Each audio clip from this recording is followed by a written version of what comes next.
the street. Everybody that you meet is at risk of accidentally ripping their pants and exposing themselves to everyone. At the start of this episode, Arthur is recalling some of his most embarrassing moments. These include flubbing his lines during a play, getting caught lying about his impossible piano skills, and his sister being better at tying knots than him. He then says that his most embarrassing moment was something that ended up being just a dream.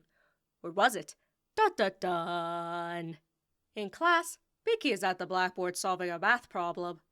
As he's jumping in triumphant jubilation, he drops a chalk. When he bends over to pick it up, his pants split in front of the whole class, and all the other kids erupt into laughter. Meanwhile, Rapper handles the situation like a pro. Settle down. Yes, Binky is wearing underwear, just like everyone else in this room. I mean, technically you don't know that. Throughout the day, Arthur laughs his ass off each time he thinks about the incident, because to an 8-year-old, accidental underwear exposure is the pinnacle of humor. And I know this because I was once 8 years old. He even nearly chokes to death at the dinner table.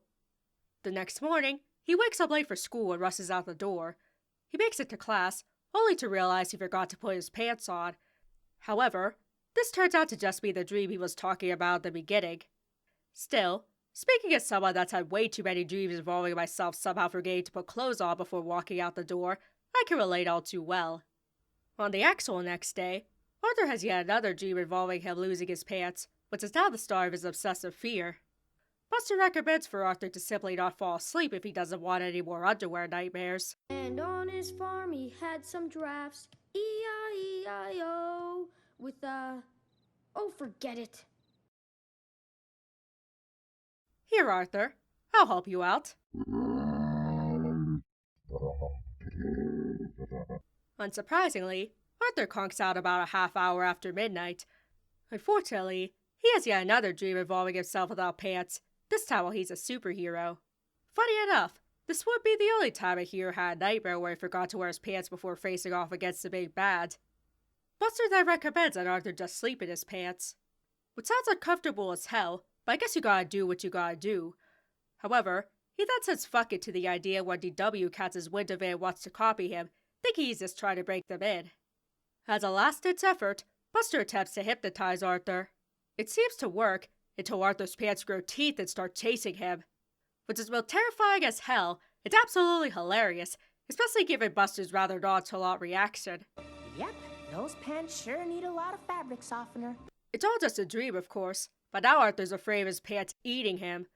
Aren't we all? He then tells Buster to promise him not to tell anyone about his predicament. You can probably guess how all that goes.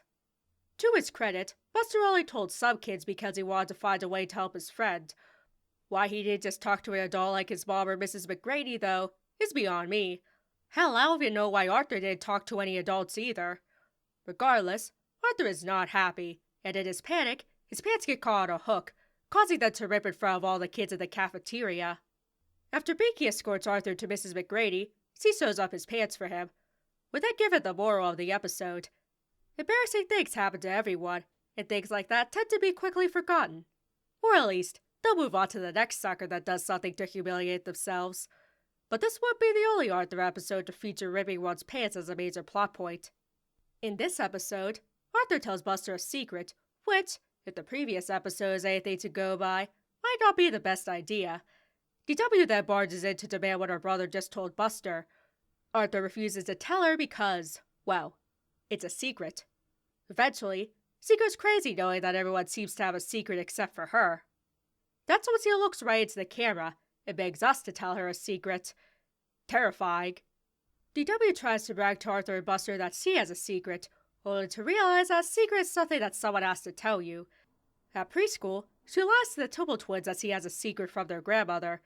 That's when they call her bluff by tricking her into thinking their Transformer toy is a cell phone. Again, this is way past the point where DW should know better than to believe whatever shit spews from their mouths. And in the process, she ends up scraping her arm. After getting patched up at the administrator's office, she sees that James is there too.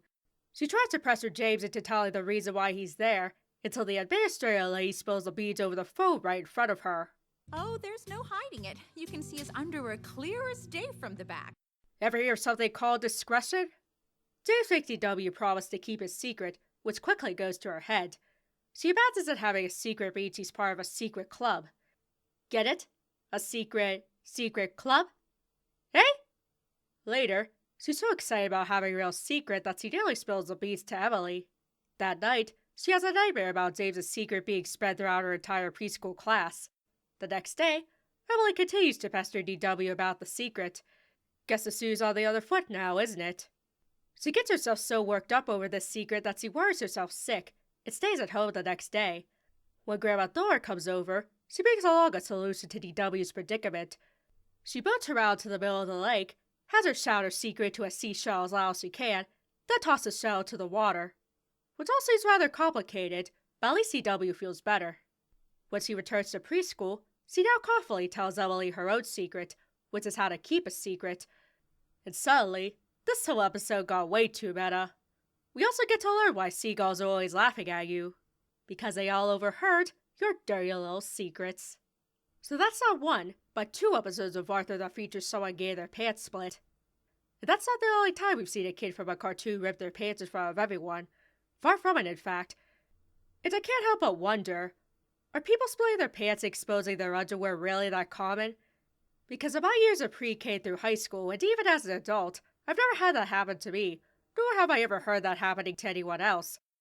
I know I'm just one person talking strictly about my own personal experiences, but I still can't imagine ripping your pants is something as common as cartoons make it out to be. But if you do happen to be one of those people who had that happen to them, then hopefully these episodes brought you some support. Thanks so much for watching. If you enjoyed the video, be sure to click like, and subscribe if you want to see more.